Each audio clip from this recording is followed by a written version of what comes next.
Selamat datang di Fire of Faith Indonesia. Baru-baru ini saya mendengarkan satu video pengajaran dari Benny Hinn, seorang healing evangelist, mengenai pewahyuan iman.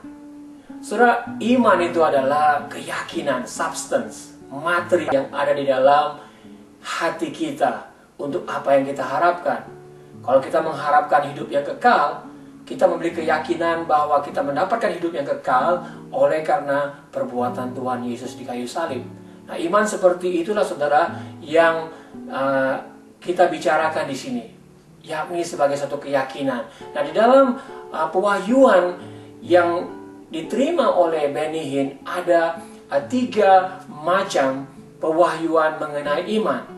Maksudnya di sini saudara adalah bagaimana iman itu datangnya dan bagaimana iman itu beroperasinya. Jadi datang dan beroperasinya iman itu.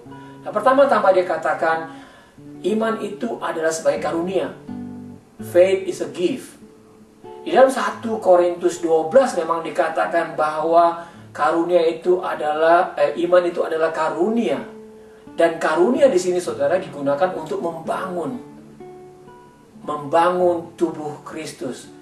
Ini tidak bergantung kepada karakter kita, karena ini adalah pemberian. Nah, di dalam ibadah yang dilakukan oleh Benny Hinn Ministry, dia mengatakan pada waktu dia melakukan ibadah tersebut, dia memuji menyembah Tuhan sampai satu waktu dia menerima urapan kuasa dari Tuhan.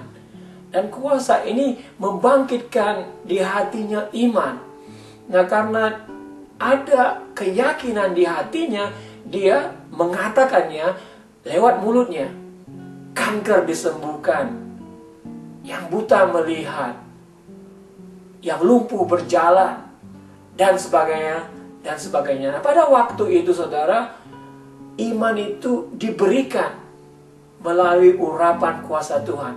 Ada juga contoh dari Kisah 14, di mana Paulus sedang berkhotbah, dan pada waktu dia berkhotbah dia melihat ada seorang lumpuh. Dan dikatakan oleh firman Tuhan di Kisah 14, 9-10 bahwa orang ini memiliki iman. Nah, pada waktu itu Paulus langsung memerintahkan orang ini untuk berdiri dan berjalanlah. Dan benar, orang ini berdiri dan berjalan. Dan setelah itu Paulus dikatakan sebagai dewa di situ. Nah, saudara, kita nggak tahu orang lumpuh ini apakah orang yang percaya kepada Tuhan. Apakah karakternya baik, buruk, dan sebagainya. Kita tidak tahu. Jadi iman di sini yang beroperasi di situ adalah iman yang diberikan, yang merupakan karunia. Dan pada waktu Tuhan Yesus berkata bahwa dengan iman yang sebesar biji sesawi kita dapat memindahkan gunung, dalam konteks ini itu iman sebagai karunia Tuhan yang luar biasa dapat memindahkan gunung. Juga kalau kita memiliki iman yang diberikan oleh Tuhan, betapapun besarnya iman itu tapi tanpa kasih, seperti di 1 Korintus 13, maka iman itu tidak ada gunanya. Itu yang pertama saudara. Yang kedua, iman sebagai buah. Iman sebagai buah. Maksudnya begini saudara, kalau kita menghadapi krisis dalam kehidupan kita, kita cenderung saudara untuk mendekat kepada Tuhan. Makin besar krisis, makin kita mendekat kepada Tuhan. Dari proses pendekatan kita kepada Tuhan itu membuat ada buah dalam diri kita, yakni iman, percaya bahwa krisis-krisis yang kita alami ini tidak lebih besar daripada Tuhan yang kita sembah. Di dalam Yohanes 15 dikatakan bahwa pokok anggur itu, Yesus itu adalah pokok anggur dan kita ini adalah ranting-rantingnya.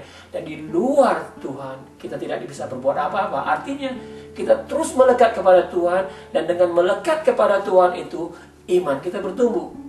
Pencobaan-pencobaan yang kita alami membuat kita lebih dekat kepada Tuhan, lebih mempercayai Dia, lebih bergantung kepada Dia. Dan dengan proses semacam itu iman kita berbuah, bertumbuh, membesar. Iman ini datangnya oleh karena apa? kehadiran Tuhan di dalam hidup kita, sebab kita mendekat kepada Tuhan. Dan bagaimana ini beroperasinya? Beroperasinya di dalam kita bergantung kepada Tuhan di dalam setiap masalah yang kita hadapi, di dalam ministry, di dalam hidup keluarga, di dalam hidup pekerjaan kita. Kita tidak lepas daripada tantangan dan masalah. Dan bagaimana masalah ini, saudara, dapat membawa kita lebih dekat kepada Tuhan, membawa kita lebih kuat imannya di dalam menghadapi setiap krisis dalam kehidupan kita. Yang ketiga, saudara, iman itu sebagai sesuatu yang terukur. Maksudnya begini, firman Tuhan katakan bahwa iman timbul dari pendengaran akan firman Kristus. Iman timbul dari pendengaran akan firman Kristus. Semakin kita banyak membaca, mendengarkan firman Kristus, semakin tumbuh iman kita. Semakin bertumbuh iman kita, semakin banyak pula kita melatih, baik untuk diri kita maupun melepaskannya bagi orang lain. Saudara, sebagai contoh, firman Tuhan mengatakan bahwa yang menyembuhkan kita itu bukan obat-obatan, tetapi Yesus adalah penyembuh. Firman Tuhan katakan. Oleh karena itu, untuk setiap penyakit apapun di dalam diri kita, kita percaya kalau kita memperoleh kesembuhan itu karena Yesus. Entah kita ke dokter, entah kita minum obat, itu karena Yesus. Dan iman ini, saudara, kita dapatkan dari membaca firman Tuhan. Dan ketika kita menghadapi penyakit-penyakit dalam kehidupan kita, kita lepaskan iman ini dengan mempercayai bahwa segala penyakit yang kita alami, Yesus dapat menyembuhkannya. Yesus seperti apa yang kita baca dari firman Tuhan dapat menyembuhkannya. Saudara, pada waktu kita berbicara mengenai iman, saudara, kita bisa menempatkan iman yang seperti apa datangnya dan iman yang seperti apa beroperasinya. Dan semoga ini memberkati saudara.